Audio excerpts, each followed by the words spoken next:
नवरात्रि क्या है? यह माँ दुर्गा के 9 स्वरूपों की आराधना का पर्व है।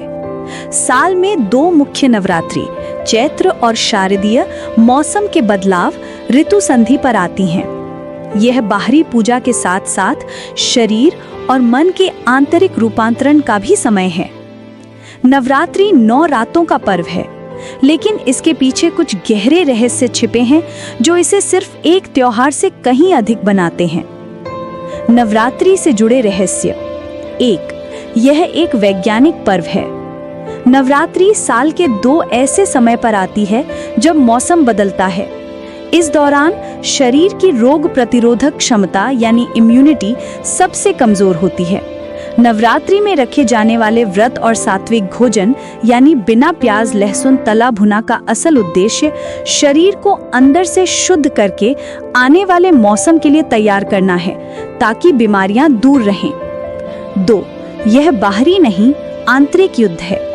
यह पर्व महिषासुर जैसे बाहरी राक्षस को मारने का उत्सव तो है ही, पर इसका गहरा अर्थ हमारे अंदर के राक्षसों यानी अहंकार, क्रोध, लोभ, वासना को मारना है।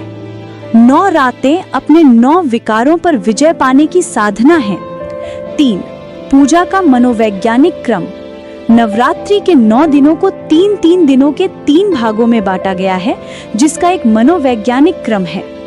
पहले 3 दिन माँ दुर्गा या काली, ये देवी शक्ति और संहार का प्रतीक है।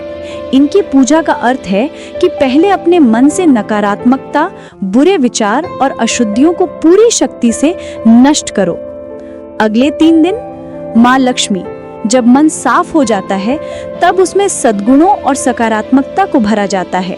माँ लक्ष्मी धन, समृद्धि और अच्छाई की देवी हैं। ये मन में दैवीय गुणों को भरने का चरण है। अंतिम 3 दिन माँ सरस्वती, जब मन शुद्ध होकर सद्गुणों से भर जाता है तभी ज्ञान और आत्मबोध की प्राप्ति होती है। माँ सरस्वती ज्ञान की देवी हैं। ये परम ज्ञान को प्राप्त करने का अंतिम चरण है। घट स्थापना ब्रह्मांड का प्रतीक है। घट स्थापना केवल एक रिचुअल नहीं है। मिट्टी का कलश ब्रह्मांड का, उसमें भरा जल जीवन का और उस पर रखा नारियल दिव्य चेतना शिव का प्रतीक है। यह अपने घर में पूरे ब्रह्मांड की सकारात्मक ऊर्जा को स्थापित करने जैसा है।